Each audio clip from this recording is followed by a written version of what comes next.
happiness for two. What about you and me?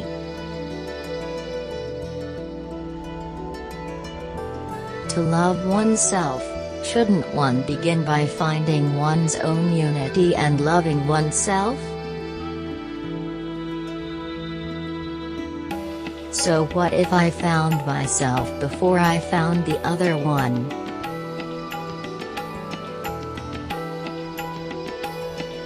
We recognize in us a feminine part and a masculine part, the yin, the yang. We are born with this impression of unity. But then come the experiences, the injunctions, the education, the recuperations at the transgenerational level. Gradually, we plunge into duality with ourselves and with the world.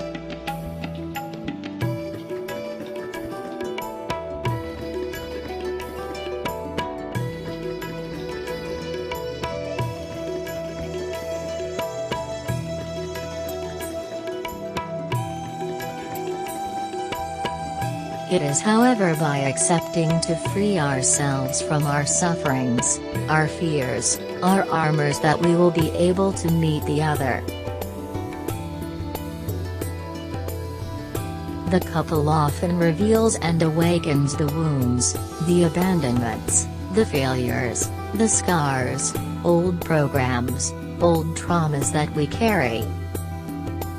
But they are not responsible for them. It is above all a place of reunion with oneself. Idealizing or embellishing the other, fantasizing only makes us lose ourselves further in an ideal of the sublime or the extraordinary that does not exist. So what if I saw my inner wealth before I wanted to possess the others? By recognizing our value, by realizing our potential, we will be able to give the other person our joy, our sadness, our interest, our understanding, our knowledge, our emotions, everything that expresses and manifests what we live in us.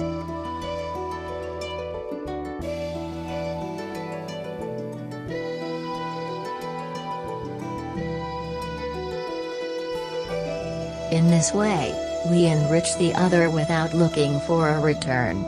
There is no strategy or calculation.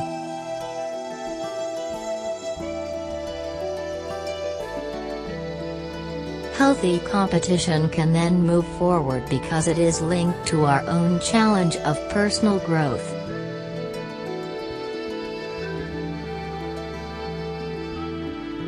Possession is then transformed into a recognition and benevolence of a mutual contribution. The construction of the self, the personal journey of reconciliation with its essence would allow us to live as a couple by existing with each other and not next to each other in jealousy or comparison. So what if I found my own internal security instead of seeking the protection of the other? Because of a lack of confidence, our basket remains pierced with an abyssal emptiness that often pushes us to run faster and faster to fill it and to flee the inner silence. Our instructors are like ladder rungs that allow us to take support and progress to the last rung. There everything is possible for us. It is the door to infinity with our own GPS. It is up to us to forge our limits, our beliefs, our values, our own safety. We can awaken by ourselves and finally give meaning to our life project. The wonderful thing is to access it as a couple, each in a complementary and inner freedom.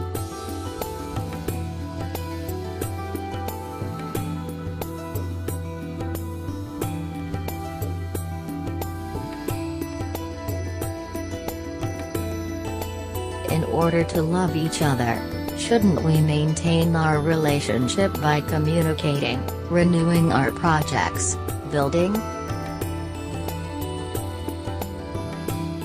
Each one having found its inner unity, 1 equals 1. The couple in its most beautiful part becomes possible.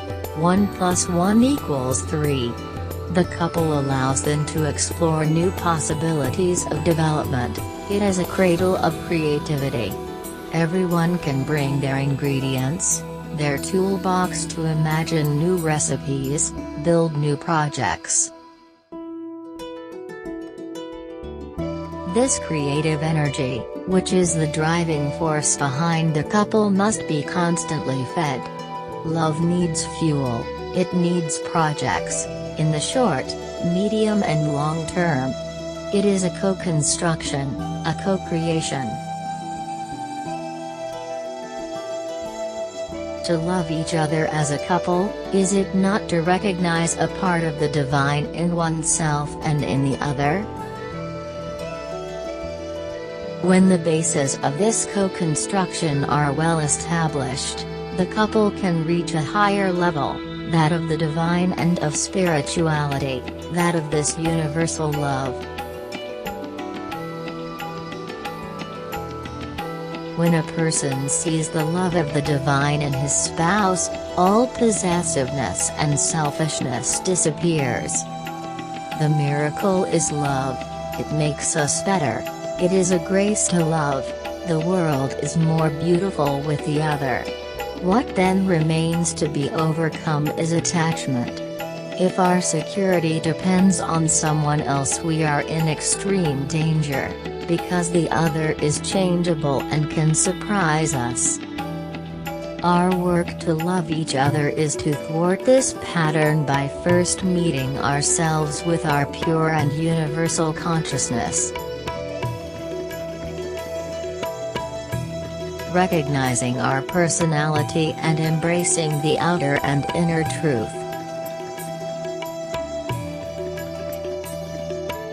The greatest thing a husband or wife could wish for his or her spouse would be the path of enlightenment, for the development of the soul brings out the divine qualities of understanding, patience, thoughtfulness, and love.